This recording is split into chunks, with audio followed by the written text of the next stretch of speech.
Have you ever stood in front of everyone you love, wearing the dress of your dreams, only to have your entire world collapse in a single moment? Have you ever felt your heart physically break while strangers watched, some with pity, others with morbid curiosity? I have, and what happened next changed everything about who I am today. My name doesn't matter anymore, because the woman who stood at that altar 3 years ago no longer exists. But let me tell you about the woman I became after he tried to destroy me in front of everyone who mattered. This is my story, raw and unfiltered, about betrayal, devastation, and the fierce determination it took to rise from the ashes of public humiliation. I'm sharing this because maybe you're going through something similar. Maybe someone broke you down and made you feel like you were nothing. Maybe you're standing at your own crossroads wondering if you'll ever feel whole again. I want you to know that you will, but the path isn't easy, and it requires you to dig deeper than you ever thought possible. When I walked down that aisle on what was supposed to be the happiest day of my life, I had no idea that in less than 30 minutes, I would be running out of that church, mascara streaming down my face, my white dress trailing behind me like a ghost of broken dreams. I didn't know that the man waiting for me at the altar, the man I had loved for 5 years, the man who had held me through my father's death and celebrated every milestone with me, had been living a double life that would explode in the most spectacular and cruel way imaginable. The flowers were perfect. White roses and peonies. Exactly what I had dreamed about since I was a little girl playing bride with my mother's old curtains draped over my head. The church was filled with 200 people. Our families, our friends, colleagues, everyone who had watched our love story unfold and believed in our forever. The organ music swelled, and I remember thinking that this was it. This was my moment. This was where my real life began. My mother squeezed my hand as she walked beside me, and I could see tears already forming in her eyes. The kind of tears that come from pure joy, and the bittersweet knowledge that her baby was starting a new chapter.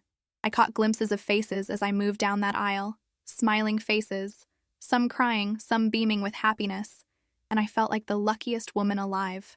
My best friend Sarah was standing as my maid of honor, and she was openly weeping, dabbing at her eyes with the handkerchief I had given her specifically for this moment. Everything was perfect, absolutely perfect, until it wasn't. I reached the altar and looked into his eyes, those green eyes that I had stared into countless times, and for just a split second I saw something that made my stomach clench. It wasn't love, it wasn't joy, it wasn't nervousness.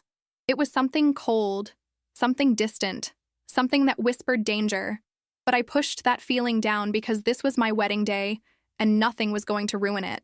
The pastor began speaking, his voice warm and familiar, talking about love and commitment, and the sacred bond of marriage. I barely heard the words because I was lost in the moment, lost in what I thought was the culmination of everything I had ever wanted. Then came the part where the pastor asks if anyone objects to the marriage, and I remember actually smiling because I thought it was such an outdated tradition, something that never actually happens in real life. But then I heard movement, chairs scraping against the floor, and I turned, still smiling, thinking maybe someone was just uncomfortable or needed to step out. What I saw instead made my blood turn to ice. A woman stood up and she was pregnant, visibly pregnant, maybe 6 or 7 months along, and she was looking directly at my fiancé with tears streaming down her face. The church fell completely silent, that heavy, suffocating kind of silence that presses against your ears and makes you feel like you're underwater. I looked at him, waiting for confusion to cross his face, waiting for him to be just as shocked as I was, but instead, his face drained of all color and his jaw clenched in a way I had never seen before. The pregnant woman spoke, her voice shaking but clear enough for everyone to hear, and she said words that I can still hear echoing in my nightmares. She said she was carrying his child, that they had been together for 2 years, that he had promised to leave me but never did, that she couldn't stay silent anymore because she loved him and their baby deserved a father who wasn't living a lie. The church erupted into chaos, gasps and exclamations filling the air, people standing up, my mother's hand flying to her mouth, Sarah rushing toward me. But I was frozen, completely frozen, staring at the man I thought I knew, watching him look between me and this pregnant woman with an expression that confirmed everything. He didn't deny it. He didn't look confused or outraged or defensive in the way an innocent person would. He just stood there, and in that moment, his silence was the loudest confession I had ever heard. I felt my legs start to shake, and the world began spinning around me, the beautiful flowers and decorations and faces all blurring together into a nauseating kaleidoscope of my worst nightmare coming true. Someone, I think it was Sarah, grabbed my arm to steady me, but I couldn't focus on anything except the fact that my entire life had just been revealed as a lie, that the man I loved had been living a secret life with another woman, that there was a baby involved, an innocent child who would forever be connected to this moment of devastation. I wanted to scream. I wanted to run. I wanted to disappear into the floor and never exist again. But I also felt this strange paralysis, like my body had shut down to protect me from the full impact of what was happening. My mother rushed forward, her face a mixture of rage and protective instinct, and she positioned herself between me and him, demanding to know if it was true, her voice cutting through the chaos with the fierce authority only a mother can possess. He finally spoke, and his voice was barely above a whisper, but I heard it clearly because in that moment, every sense I had was hyper-aware and oversensitive. He said yes, it was true, and those 3 words destroyed 5 years of my life. Every memory we had created together, every promise he had made, every plan we had built for our future. The church was in complete pandemonium now, people shouting, my future mother-in-law sobbing, his groomsmen looking absolutely shell-shocked, and somewhere in all of that chaos, I found movement in my legs again. I turned and ran, not walking, not slowly processing, but running full speed down that aisle in my heavy wedding dress, the train catching on chairs and flowers. But I didn't care. I just needed to get out, to escape, to find air that didn't feel like it was suffocating me with betrayal and humiliation. I burst through the church doors into the bright afternoon sunlight, and the contrast between the beauty of the day and the horror of what had just happened inside felt cruel and mocking. I kept running across the parking lot, my heels clicking and then braking, but I didn't stop until I reached the car that was supposed to take us to our reception. The car decorated with tin cans and a just married sign that now felt like the sickest joke in the universe. I collapsed against that car, my legs finally giving out completely, and I sank to the ground in my thousands of dollars wedding dress that was now covered in dust and dirt from the parking lot. The physical pain of hitting the asphalt barely registered, because the emotional pain was so overwhelming that it consumed everything else. Every thought, every sensation, every piece of who I was. I sat there sobbing, not the delicate crying you see in movies, but gut-wrenching, body-shaking sobs that made it impossible to breathe properly. Sarah found me there minutes later, still in her bridesmaid dress, and she sat down right next to me on that dirty parking lot ground without hesitation, putting her arms around me and holding me while I fell apart. She didn't say anything at first. She just held me, and I was grateful for that because there were no words that could make this better, no platitudes that could ease this kind of pain. Other bridesmaids came out, and then my mother, and they formed this protective circle around me, shielding me from the guests who were starting to leave the church, from the curious looks and the pitying glances and the whispers that I could feel, even if I couldn't hear them. My mother was alternating between comforting me and raging about what she wanted to do to him, and I remember thinking through my haze of devastation that I had never seen her so angry.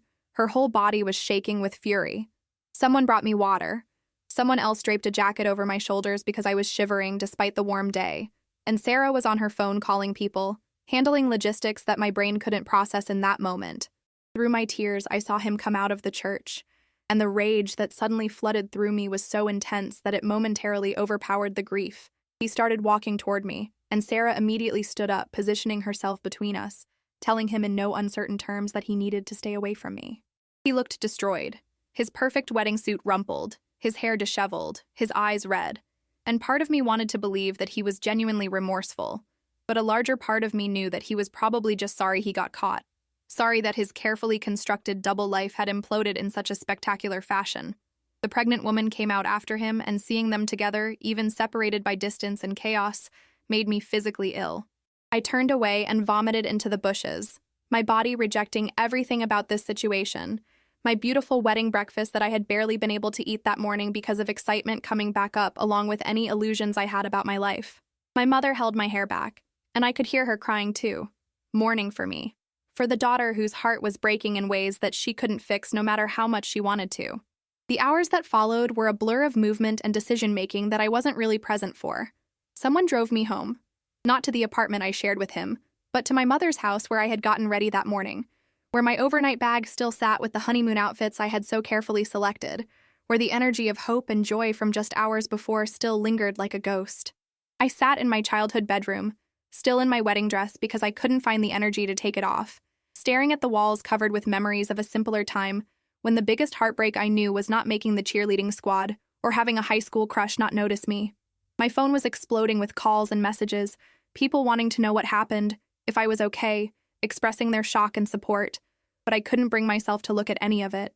Sarah stayed with me, and she gently helped me out of the dress, unzipping it and unhooking the 1,000 tiny buttons that ran down the back, each one feeling like it represented a dream dying. I stood in my underwear and looked at myself in the mirror, at the professional makeup that was now completely destroyed by tears, at the elaborate updo that was falling apart, at the body I'd worked so hard to tone and perfect for this day, and I didn't recognize the woman staring back at me. She looked hollow, broken, like someone had reached inside and scooped out everything that made her who she was. Sarah helped me into comfortable clothes, old sweatpants and a t-shirt from college, and the contrast between what I was supposed to be wearing right now, a going-away outfit and heading to the airport for my dream honeymoon in Bali, and what I was actually wearing felt like the physical manifestation of how drastically my life had just changed. I climbed into my childhood bed, the same bed where I had dreamed about my wedding day since I was a little girl, and I curled into the fetal position, wrapping my arms around myself as if I could hold the pieces of my shattered self together. My mother came in and lay down beside me, spooning me like she used to when I was little and had nightmares. And I cried until I had no tears left, until my body was exhausted from the physical act of grieving, until I finally fell into a fitful sleep filled with images of white dresses and pregnant women and altar betrayals that replayed on an endless loop. The next few days existed in a fog so thick that I could barely distinguish 1 hour from the next. I stayed in my mother's house, rarely leaving my room, surviving on the crackers and water that Sarah or my mom would bring me because actual food seemed impossible to stomach. My phone continued to buzz constantly, and eventually Sarah took it away from me after I made the mistake of looking at social media and seeing that our wedding disaster had become local gossip, that people were talking about it, sharing their shock and theories, some even sharing photos they had taken of the pregnant woman standing up or of me running out of the church.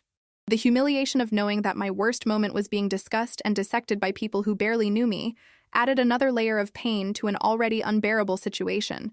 He tried to contact me repeatedly, calls and texts, and even showing up at my mother's house until my brother threatened to call the police if he didn't leave. I couldn't bring myself to read his messages or listen to his voicemails because I knew they would be full of excuses and apologies that meant nothing now, that couldn't undo what he had done or erase the fact that he had lived a lie for years. The practical matters of unwinding a wedding started piling up, and my mother and Sarah handled most of it while I lay in bed staring at the ceiling. There were vendors to notify, gifts to return, a venue deposit that we had lost, a honeymoon to cancel, and most painfully, an apartment lease that I couldn't afford on my own. Everything I had built my life around for the past 5 years was connected to him, and now I had to systematically dismantle all of it while trying to process the emotional devastation. My mother sat with me one afternoon, about a week after the wedding that wasn't, and she gently told me that I needed to start making some decisions about what came next. I had barely spoken since that day, just crying and sleeping and existing in a state of shock, but her words penetrated through the fog. She reminded me that I still had a job, responsibilities, a life that I needed to start picking up even though it felt impossible. I remember looking at her and asking how I was supposed to go back to normal, when nothing about me felt normal anymore. When I felt like everyone would look at me and only see the woman who got humiliated at her own wedding, the woman whose fiancé had a pregnant mistress, the woman who wasn't enough to keep the man she loved faithful. My mother took my face in her hands and told me something that I couldn't fully understand in that moment, but would come to appreciate later. She said that what happened to me was not a reflection of my worth, that his choices were about his character, not my value, that I had the power to decide what this experience would make me into, that I could let it destroy me, or I could let it forge me into something stronger than I ever knew I could be.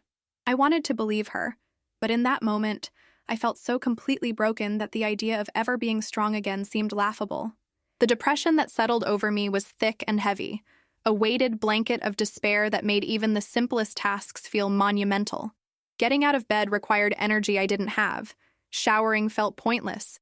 Eating was mechanical when I did it at all, and the future stretched ahead of me like a vast, empty desert with no clear path or destination. I started having panic attacks, sudden overwhelming waves of anxiety that would hit me out of nowhere, making my heart race and my breath come in short gasps, convincing me that I was dying even though logically I knew I wasn't. The panic attacks were often triggered by the smallest things: seeing a commercial for wedding rings, hearing a love song on the radio, passing by the street where we used to live, or even just random moments when my brain would suddenly replay that scene at the altar in vivid detail. Sarah suggested therapy, and while initially I resisted because I didn't want to talk about it with a stranger, eventually I agreed because I knew I couldn't continue living in this state of paralysis. My first therapy session was awkward and painful, sitting across from someone I didn't know and trying to articulate the depth of my pain. But my therapist was patient and kind, creating a safe space for me to process everything that had happened. Through therapy, I started to understand that what I was experiencing was grief, not just for the relationship, but for the future I had envisioned, for the person I thought he was, for the life I had been building toward, and even for parts of my own identity that had been so wrapped up in being his partner that I had lost touch with who I was outside of that relationship. The therapist helped me see that I had ignored red flags, not because I was stupid or naive, but because I had been invested in a narrative that I wanted to be true. And that's a very human thing to do. She asked me to start journaling, to write down my feelings and memories and thoughts, even the messy, ugly ones. And at first I thought it was a pointless exercise, but the act of putting pen to paper and letting everything pour out became oddly cathartic. I wrote about how we met at a mutual friend's barbecue 5 years ago, how he had approached me with a confidence that I found attractive, how we talked for hours about everything and nothing, how he made me laugh in a way that felt effortless and genuine. I wrote about our first date at that Italian restaurant downtown, how nervous I was, how he had brought me flowers, yellow tulips because I had mentioned in passing at the barbecue that they were my favorite, and he had remembered. I wrote about all the good times, the road trips and lazy Sunday mornings and inside jokes, the way he supported me when I was going through the certification process for my career, how he held me when my father died, and I thought I would never stop crying, how he proposed on the beach at sunset with a ring he had saved for months to buy, going down on one knee in the sand while strangers applauded, and I said yes through happy tears. But I also wrote about the things I had minimized or explained away, the times he was inexplicably unavailable, the weekends he claimed to be working late or traveling for business, the phone calls he would take in another room, the way he became defensive when I asked simple questions about his day, the growing emotional distance I felt in the months leading up to the wedding that I attributed to stress and pre-wedding jitters. Writing it all out, seeing it in black and white, made me realize that the signs had been there, scattered throughout our relationship like breadcrumbs leading to the inevitable devastation, but I had chosen not to see them, because I was committed to the story I was telling myself about our love and our future. The anger started to surface around week 3, replacing some of the initial shock and depression with a burning rage that felt almost cleansing. I was angry at him for the betrayal, for the lies, for wasting 5 years of my life, for humiliating me in front of everyone we knew, for being so cowardly that he couldn't end our relationship before it got to the point of a public disaster at our wedding. I was angry at myself for not seeing it sooner, for ignoring my intuition, for being so focused on the wedding and the future that I didn't pay enough attention to the present and the subtle shifts in his behavior. I was even angry at the pregnant woman, though my therapist helped me understand that she was also a victim in his web of lies, that he had presumably deceived her too, made her promises he never intended to keep, constructed a false reality for her just as he had done with me. The anger motivated me to finally deal with the practical matters I had been avoiding. I went to our apartment with my brother and Sarah for support, and walking into that space that I had helped decorate, where we had lived together and built a life, felt surreal and painful. Everything looked exactly as we had left it the morning of the wedding, my makeup still scattered on the bathroom counter from getting ready, his suit jacket draped over the chair, reminders of the normal morning routine we had gone through before everything exploded. I systematically packed my belongings, separating my life from his, making piles of what was mine, what was his, and what we had bought together that I no longer wanted because it held too many memories. He wasn't there, respecting my request through our lawyers that he stay away while I collected my things, and I was grateful for that because I didn't trust myself to see him yet, didn't know if I would break down or lash out or both. Moving my things out of our apartment and into a small studio I had found across town felt like physically extracting myself from the life I thought I would have. Each box I carried a tangible symbol of the future I was leaving behind. The new studio was tiny, nothing like the spacious 2-bedroom we had shared, with barely enough room for my furniture, and definitely not the home I had envisioned for myself at this stage of my life, but it was mine and mine alone. And there was something empowering about that, even in the midst of my grief. I spent the first night in my new place sitting on the floor surrounded by unpacked boxes, eating takeout Chinese food straight from the container because I couldn't find my plates, and feeling a strange mixture of sadness and relief. Sadness for everything I had lost, but relief that I was finally taking action, making decisions, starting to move forward even if I didn't know where I was going. Returning to work after taking 2 weeks of emergency leave was one of the hardest things I had to do. I worked in marketing at a mid-sized company, and while my colleagues had been supportive from a distance, sending cards and messages, I knew that walking back into that office meant facing people who knew what happened, who had probably talked about it, who would look at me differently now. My manager had been understanding, telling me to take all the time I needed, but I couldn't afford to take more time off, both financially and mentally, because staying home alone with my thoughts was becoming its own form of torture. The first day back, I put on professional clothes that hung looser than they used to because I had lost weight from barely eating, applied makeup carefully to hide the dark circles under my eyes, and gave myself a pep talk in the car before walking into the building. People were kind but awkward, not knowing what to say. Offering sympathetic smiles and gentle inquiries about how I was doing that, I answered with practiced responses about taking it one day at a time. I threw myself into work with an intensity that surprised even me, staying late, volunteering for extra projects, focusing on spreadsheets and campaigns and deadlines because they were concrete and manageable in ways my personal life wasn't. Work became my escape, the place where I could be competent and professional and not the woman whose life had fallen apart at the altar. And I clung to that identity like a lifeline. But no matter how busy I kept myself, the nights were still difficult. Lying in my new studio apartment, staring at the unfamiliar ceiling, my mind inevitably wandering to questions I couldn't answer. Questions like how long he had been cheating, how many lies he had told, whether he had ever really loved me or if I had just been convenient, what he had told the other woman about me, whether he was with her now, whether he would be a good father to their baby, and most painfully, what was so wrong with me that he had sought someone else. My therapist kept reminding me that his infidelity was not about me being insufficient, that cheaters cheat because of their own issues and character flaws, but it's hard not to internalize betrayal and wonder what you could have done differently to prevent it. I started a new routine of self-care that felt forced at first, but gradually became more natural.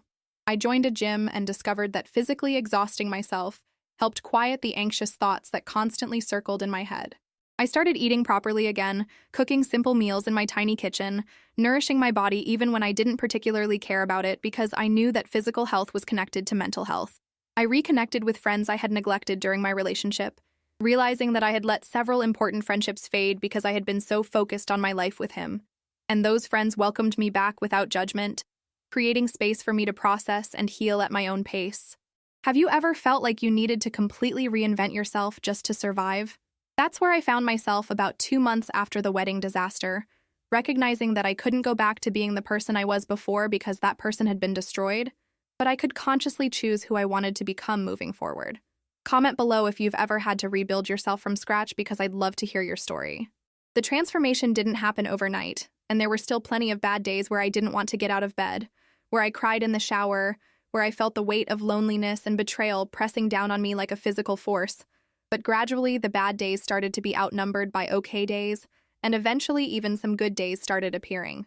I started reading everything I could about healing from betrayal, about rebuilding self-esteem, about creating a life you love even after devastating loss, filling my mind with perspectives and strategies that slowly started to rewire my thinking. One book talked about the concept of post-traumatic growth, the idea that people can actually emerge stronger and more resilient from traumatic experiences, developing capabilities and insights they never would have otherwise. And while I wasn't there yet, the concept gave me something to hope for beyond just surviving. I began exploring parts of myself that I had set aside during my relationship, interests and hobbies that had fallen by the wayside because we had always done things together, and his preferences had somehow become our preferences. I took a painting class even though I had zero artistic talent, just for the joy of trying something new and creating something with my hands. I started hiking, discovering trails around the city I had never explored, finding peace in nature and the rhythm of putting one foot in front of the other, the physical act of climbing mirroring the mental and emotional climb I was doing every day.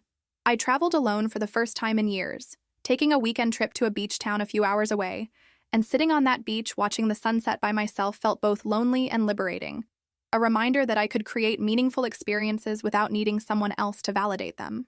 Around month 4, something shifted inside me. The constant background noise of heartbreak was still there, but it had quieted enough that I could focus on other things, could have conversations that weren't centered on my trauma, could go entire hours without thinking about what happened at that altar.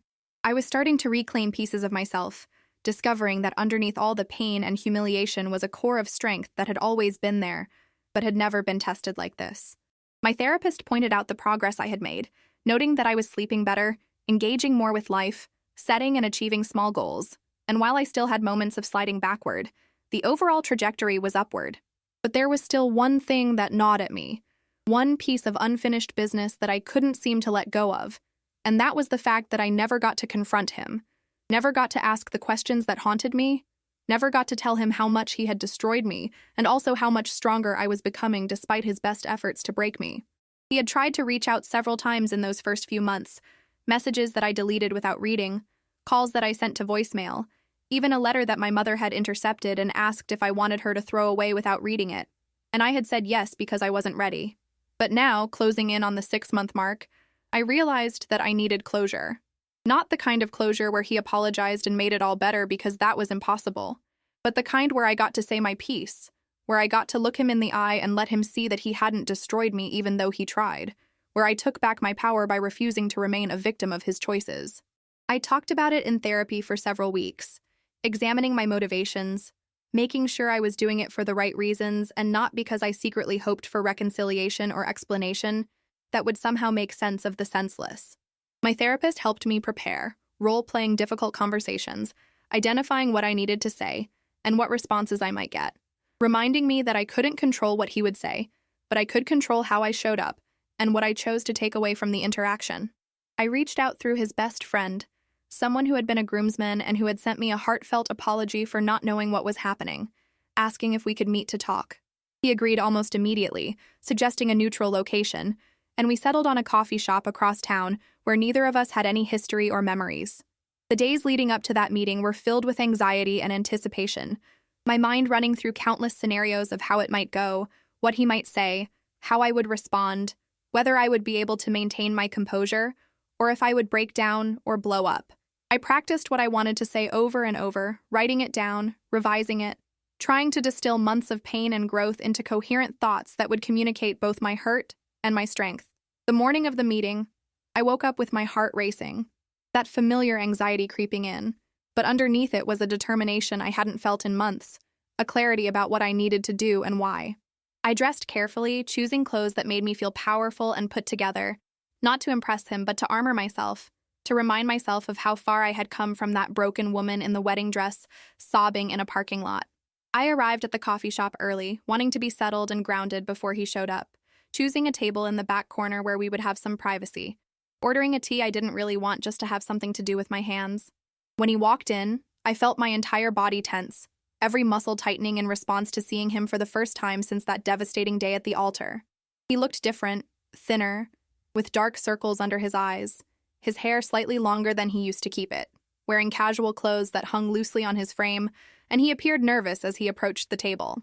We sat in awkward silence for a moment, and I could see him struggling with where to begin, opening his mouth and closing it several times, and I realized that he was scared, actually scared of what I might say or do, and that gave me a sense of power I hadn't expected to feel.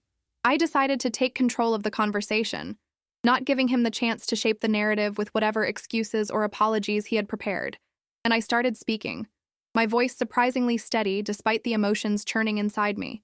I told him that I didn't want his apologies or explanations because nothing he could say would change what happened or undo the damage he caused, that I was there to say things I needed to say for my own healing, not to absolve him or make him feel better about his choices.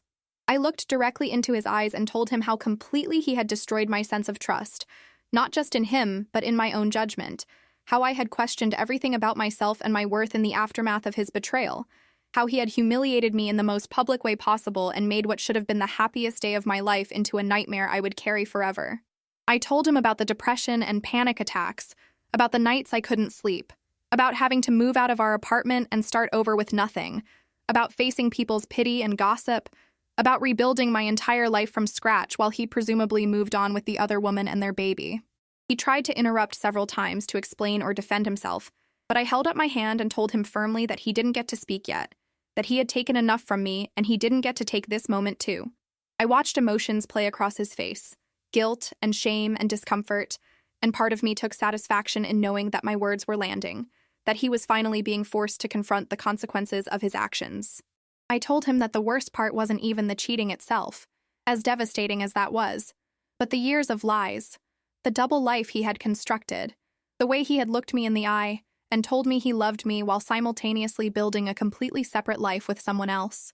The sheer amount of deception and compartmentalization that required, and what that said about his character and his capacity for manipulation. I asked him questions I had been carrying for months, not because I expected satisfying answers, but because I needed to voice them, to externalize the thoughts that had been eating away at me. I asked how long he had been with her, whether he had ever actually loved me or if I had just been convenient, what he had told her about me, whether he felt any remorse at all or just regret at getting caught, whether he understood the level of devastation he had caused not just to me but to our families and friends who had believed in us. He finally spoke, his voice quiet and shaky, admitting that he had been seeing her for about 2 years, that it had started as something he convinced himself was harmless, but spiraled into something more, that he had been a coward who couldn't figure out how to end our relationship, so he just continued both, that he had told her I was basically a roommate, and that our relationship had been over for a long time, which was a lie, that he felt tremendous guilt, and had been to therapy himself, trying to understand why he did what he did. He said he knew nothing he could say would make it right, that he had been selfish and destructive, that watching me run out of that church had been one of the most horrible moments of his life, because he saw the pain he had caused written all over my face. Part of me wanted to feel sympathy for his evident distress, but a larger part of me recognized that his pain was nothing compared to what he had put me through, that he was experiencing consequences of his own choices, while I had been blindsided and forced to deal with consequences of choices he made behind my back.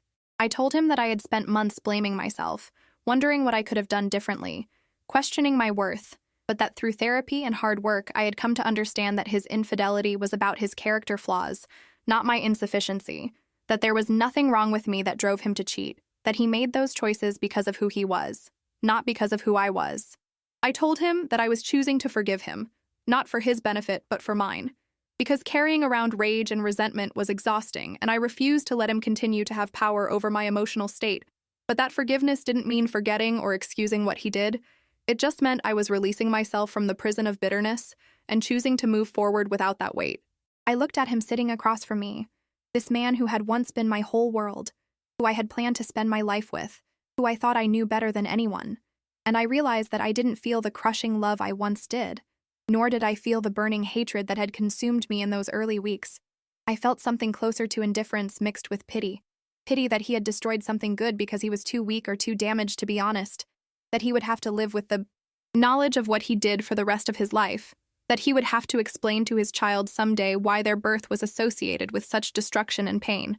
I told him that I hoped he became a better person for his child's sake, that the baby deserved a father who was honest and present and capable of commitment, that maybe this devastation would be the wake-up call he needed to address whatever brokenness inside him led to these choices.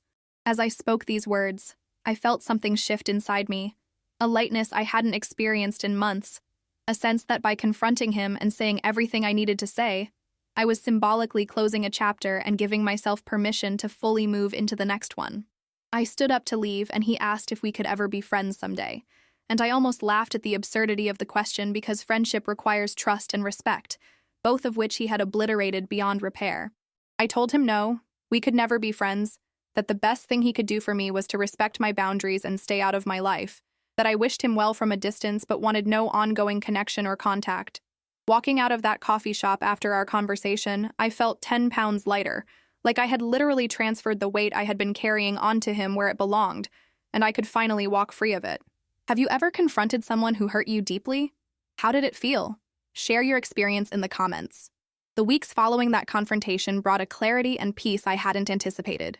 It was as if by facing him and articulating my pain, I had completed some necessary ritual that allowed me to truly begin healing, rather than just surviving.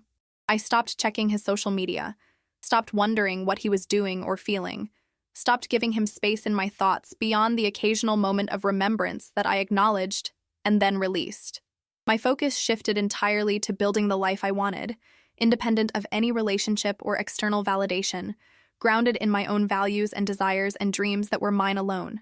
I threw myself into personal development with the same intensity I had once devoted to planning my wedding, but this time I was planning a life, not just a single day.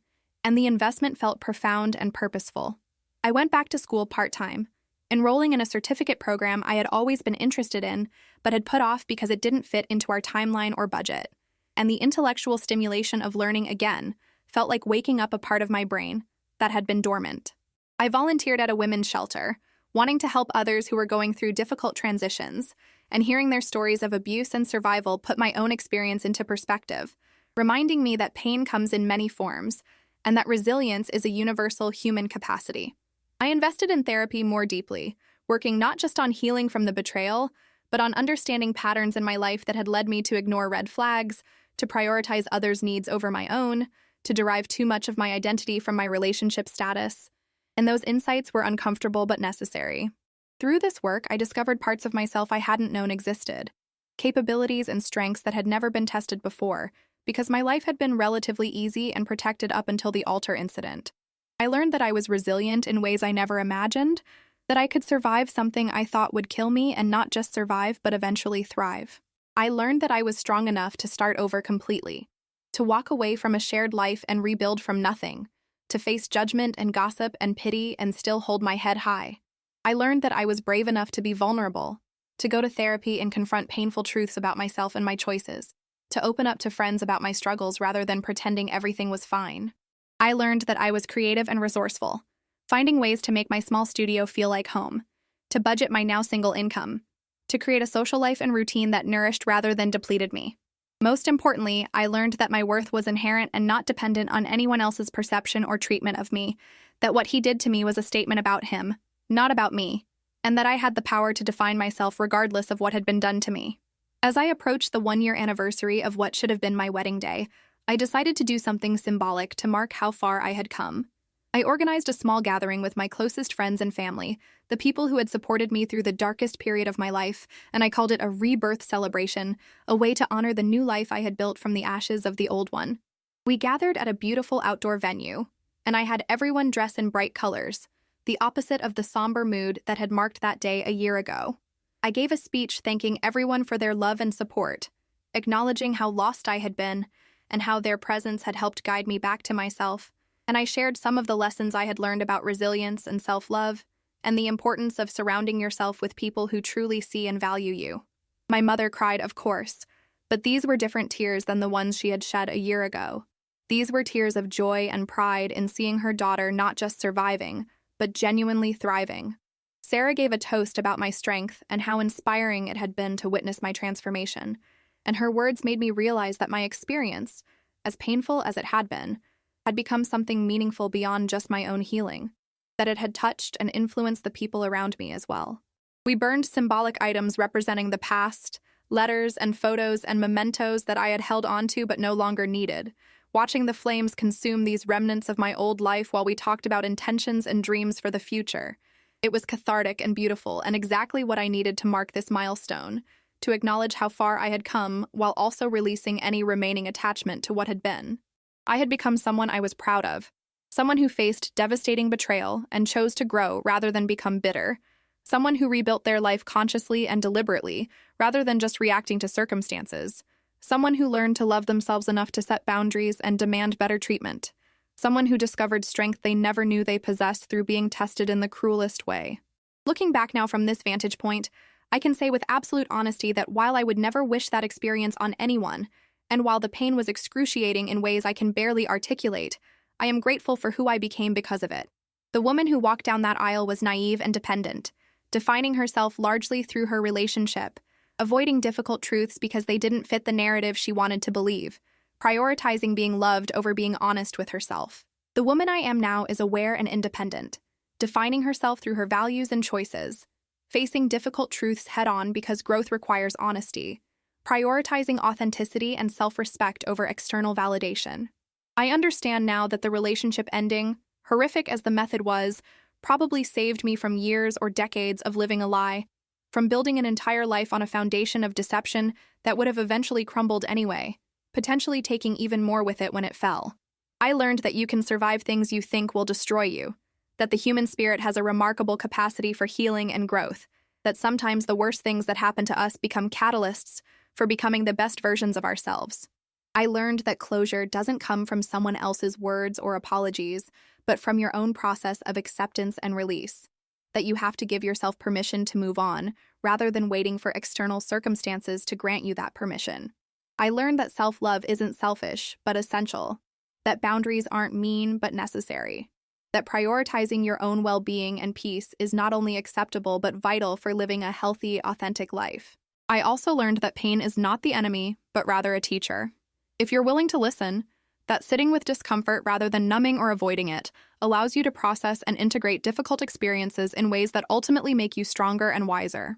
The journey from that altar to where I stand today has been long and difficult, marked by countless small victories and occasional setbacks, by tears and laughter, by darkness and gradually increasing light, by breaking down and building back up, by losing myself and finding myself, by endings and new beginnings. I am not the same person who was supposed to get married that day, and I mean that in the best possible way, because that person needed to die so that this stronger, more authentic version could be born. If you're going through something similar right now, if someone has betrayed or abandoned or humiliated you, if you're lying in bed wondering if you'll ever feel whole again, I want you to know that you will, but it requires you to do the work, to face the pain rather than run from it, to reach out for support rather than isolate yourself, to make choices every single day that move you toward healing rather than staying stuck in victimhood.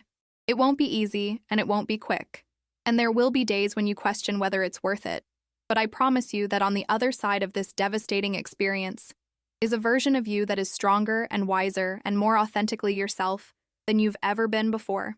You have to believe that you're worth fighting for, that your life is worth rebuilding, that happiness and peace and love are still possible even after betrayal and heartbreak.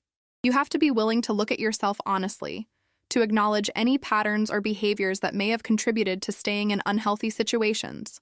Not to blame yourself for someone else's choices, but to empower yourself to make different choices going forward. You have to give yourself grace and patience, recognizing that healing is not linear, that there will be good days and bad days, progress and regression, and all of it is part of the process. Most importantly, you have to reclaim your power, understanding that while you can't control what was done to you, you absolutely can control how you respond, what you do next, who you become as a result of these experiences. The confrontation with him was a turning point, not because it gave me answers or closure from him, but because it allowed me to demonstrate to myself that I had found my voice again, that I could speak my truth without crumbling, that I could face the person who had devastated me and walk away stronger rather than diminished. That moment taught me that healing is not about the other person changing or understanding or apologizing. Though those things might be nice if they happen, healing is about you changing your relationship to the pain, understanding what happened, accepting what can't be changed, and consciously choosing how you will move forward. It's about taking back your narrative, refusing to be defined by what was done to you, writing the next chapters of your life with intention and purpose and self-love. As I sit here sharing my story with you today, I am genuinely happy, not the naive happiness of before that was built on illusions and dependence, but a grounded, authentic happiness that comes from knowing myself, liking myself, building a life that reflects my values and priorities, and surrounding myself with people who genuinely care about my well-being. I have learned to be comfortable being alone, to enjoy my own company, to create joy and meaning independent of romantic relationships, while also remaining open to love in the future when and if it comes, but from a place of wholeness rather than neediness, from a desire for partnership rather than completion, from strength rather than desperation. I understand now that what happened at that altar, as devastating and humiliating as it was in the moment, was actually a gift disguised as a disaster, a brutal but necessary wake-up call that forced me to confront patterns and beliefs that weren't serving me, to develop capabilities I never would have otherwise, to become a person I genuinely respect and admire. I am grateful for the experience even though I wouldn't wish it on anyone, and I am proud of myself for how I navigated it, for choosing growth over bitterness, hope over despair, love over hate, strength over victimhood. If my story resonates with you, if you've experienced betrayal or public humiliation or devastating heartbreak, I want to hear from you in the comments below. Tell me where you are in your journey, whether you're still in the darkest part or whether you're starting to see light. What strategies or resources have helped you? What you've learned about yourself through the process. Understanding that we're not alone in our pain is incredibly powerful, and knowing that others have walked this path and come out stronger on the other side can provide hope when you need it most. Your story matters, your experience is valid, and your healing is worth investing in. So please share in the comments and let's create a community of people who refuse to be destroyed by what tried to break them. If this story touched your heart, if you felt seen or understood or inspired by any part of what I shared, please hit that like button because it helps this story reach more people who might need to hear it, who might be going through their own version of devastation and need to know that survival and eventual thriving are possible. The more people who engage with this content, the more people it can help. And that's what this is all about, using our stories and experiences to lift each other up, to provide hope and inspiration and practical wisdom for navigating life's most difficult challenges. I encourage you to subscribe to I Live to Tell, because this channel is dedicated to sharing real, raw, authentic stories of people who went through devastating experiences and came out the other side. Stories that remind us of the incredible resilience of the human spirit. Stories that provide both comfort in knowing we're not alone and inspiration for our own healing journeys. These stories matter because they're real, because they don't sugarcoat the pain or pretend that healing is easy, but they also don't wallow in victimhood or leave you feeling hopeless. They show the full arc of human experience from devastation to transformation. And there is tremendous power in witnessing that journey. Make sure you hit the notification bell so you don't miss any new stories, because each one offers unique insights and perspectives that might be exactly what you need to hear at exactly the right moment. And you never know which story will be the one that shifts something inside you, that gives you the courage or clarity or hope you've been searching for. Thank you for taking the time to listen to my story, for bearing witness to my pain and my growth, for being part of this community of survivors and thrivers who refuse to let their worst moments define their entire lives. Remember that no matter what you're going through right now, you have the power to write the next chapter differently, to choose who you become as a result of your experiences, to transform your pain into purpose and your devastation into determination. You are stronger than you know, more resilient than you believe, and worthy of all the love and happiness and peace that life has to offer, regardless of who has betrayed or abandoned or hurt you in the past. Your worth is inherent, your value is unchanging, and your future is unwritten. So pick up the pen and start creating the life you deserve, because you truly do deserve it. And I'm rooting for you every step of the way.